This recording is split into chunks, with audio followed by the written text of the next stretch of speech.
Bonsoir Samir Insaf. Bonsoir Luc Évrard. Vous êtes directeur général en charge de la banque de financement et de marché de HSBC. Vous êtes dans le top 5 de cette très grande banque, l'une des tout premières au monde, à la fois basée à Londres où vous exercez, et puis en Chine où elle est née, à l'époque où Hong Kong était une colonie britannique. Alors tout ça fait de vous un acteur et un observateur privilégié qu'on a envie d'entendre en ce début d'année pour essayer de prévoir un peu ce qui nous attend en 2011. On a d'abord le sentiment d'un monde à deux vitesses, celui qui émerge et celui qui stagne. C'était vrai l'an dernier, est-ce que ça va durer cette année encore ? Luc, d'abord, merci de m'avoir invité. Oui, c'est très vrai. J'apporterai une précision, c'est que le monde qui émerge, nous considérons qu'il a bien émergé, et le monde qui stagne, nous considérons qu'il va continuer de stagner. Mais je crois que nous avons aujourd'hui un monde à 3 vitesses et non pas à 2. Donc nous disons qu'il y a des pays qui sont à très forte croissance, il y a des pays qui sont émergents, et il y a des pays qui sont développés et qui stagnent. Et ça va continuer ainsi les quelques prochaines années, malheureusement. Ou heureusement pour certains pays. Les pays qui ont émergé, c'est, j'imagine, la Chine, dans votre esprit en particulier ? La Chine, le Brésil, Ouais. l'Inde. Ceux qui émergent ?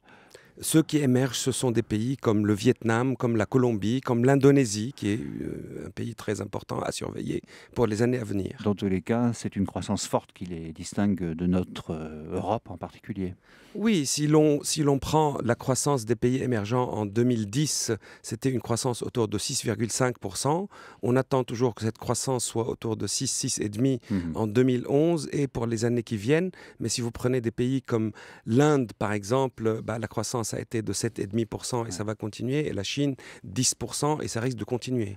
En Europe, qui stagne, on le disait à l'instant, la performance française pour la croissance est 2 fois inférieure à celle de l'Allemagne en 2010, alors même qu'on n'a pas pris vraiment le chemin de la rigueur budgétaire en France, en tout cas pas encore, on y va doucement. Est-ce qu'on va continuer à se traîner comme ça longtemps ? D'abord, un point sur la performance allemande. L'économie allemande est très liée au marché des exportations. Et puis, je dirais que la croissance mondiale, en tout cas, a besoin des produits allemands.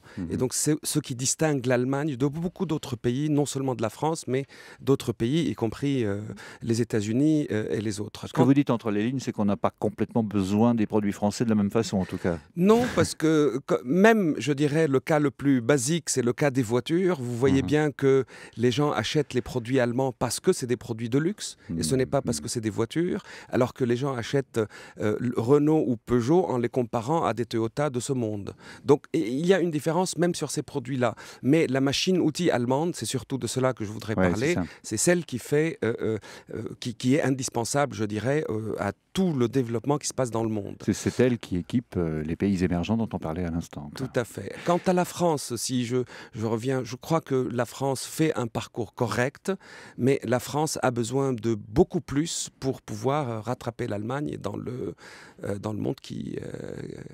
tel qu'il est aujourd'hui. Et ça passe par des investissements, par une performance technique meilleure, par un investissement dans la recherche, comme on commence à l'encourager fortement avec le crédit d'impôt recherche.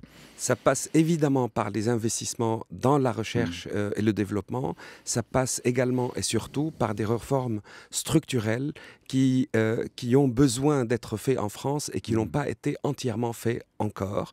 Et je dirais simplement, ce qui est le plus important, ce que les Allemands ont fait en 2003, 2004, 2005, c'est des réformes pour améliorer l'investissement au sein de l'entreprise.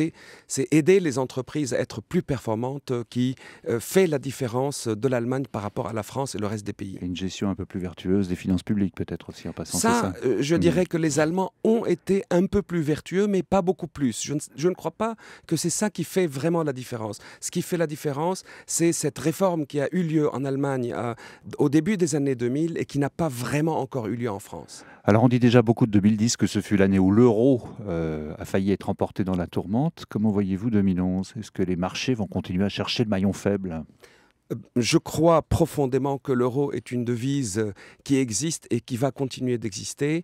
Et je crois qu'il n'y a aucune chance que l'euro se disloque comme beaucoup, surtout d'anglo-saxons, l'ont laissé entendre en 2010. En revanche, il y a des fortes perturbations sur l'euro qui risquent de continuer. Je dirais que la surprise en 2011 viendrait probablement d'un euro qui sera plus fort que plus faible. Je rappelle que l'euro, s'il est un peu plus faible, ça serait mieux pour les économies européennes. Oui, ça soulagerait pas mal de monde, Ça les soulagerait pas mal de exportateurs monde. Et je crois personnellement que on prend le sujet un peu à l'envers. Le vrai sujet, et d'ailleurs c'est le sujet du G20 de la France, c'est la réforme du système monétaire international.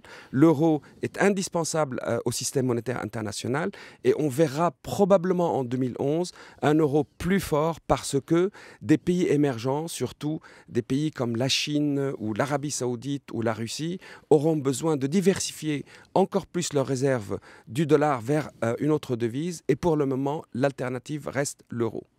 Comment expliquer quand même qu'on parle de crise de la dette en Europe alors que, prise dans son ensemble, l'Europe est moins endettée que les États-Unis ou le Japon, par exemple? C'est strictement un problème de gouvernance? Il y a un problème de gouvernance, il y a un problème de communication et il y a un problème de fond.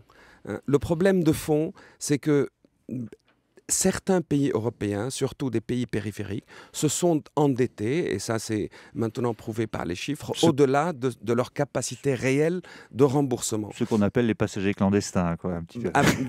À peu près ça. Mais je crois que ce qui est important en Europe, c'est le fait que 12, 15, 20, 25 pays ne peuvent pas avoir des politiques budgétaires et fiscales différentes et avoir donc une monnaie commune et avoir donc un véhicule commun d'endettement. Et je crois que vers cela, on va essayer... Il faudrait rapprocher tout ça. On va falloir rapprocher tout ça. Vous êtes le Français le plus haut placé aujourd'hui dans une banque non française. Je vous sais quand même attaché à vos racines qui sont franco-libanaises. Alors parlons juste un peu de la France. La Bourse de Paris a fait une année blanche, moins 3% sur un an, alors même que les grandes valeurs, celles du CAC 40, profitent beaucoup de la croissance des pays émergés et émergents dont on parlait en commençant. Comment vous expliquez ça? D'abord, quand vous regardez les deux meilleures performances, ce sont les deux valeurs de luxe de la place de LVMH, Paris. Hermès. LVMH, Hermès et L'Oréal. PPR. Et après, il y a quand même des valeurs comme Schneider qui ont eu une très belle performance. Et donc, des produits intermédiaires peuvent également connaître une belle performance. En revanche, les investisseurs internationaux considèrent toujours la France dans une zone de non-investissement international parce que les réformes structurelles n'ont pas été faites. Et quand sur les 2, 3, 4, 5 dernières années, on veut venir investir en Europe, eh bien on choisit d'abord l'Allemagne et surtout l'Allemagne et on laisse un peu de côté le reste des pays en question. Il y a du pain sur la planche. Pourtant, HSBC mise sur la France. Cette grande banque qu'on décrivait en commençant a fait de son ancienne filiale, le CCF, une tête de pont pour un certain nombre de ces métiers importants pour l'Europe continentale. Ça veut dire que vous y croyez, vous?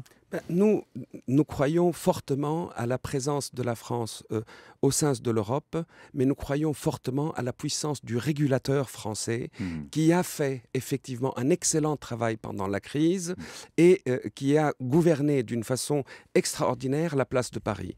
Nous croyons également... Hommage à Jean-Pierre Jouyet. Hommage à Jean-Pierre Jouyet, au gouverneur de la Banque de France, à la commission bancaire, mais surtout à tous les membres du gouvernement et du Trésor français qui ont très très bien travaillé pendant la crise. Nous croyons que la France a sa chance de faire beaucoup plus dans l'Europe et dans le monde et nous trouvons que nous avons beaucoup d'opportunités de développer à partir de la France ce qui se passe sur le continent européen et c'est pour cela que nous l'avons utilisé sur les 10 dernières années comme tête de pont et ça nous réussit très très bien. Merci. Nous aimerons faire plus si c'est possible. Merci beaucoup Samir Assaf. Bonne année à Londres et dans les airs puisque vous passez une bonne partie de votre temps dans les avions et puis vous revenez quand vous voulez. Merci Luc Évrard et bonne année.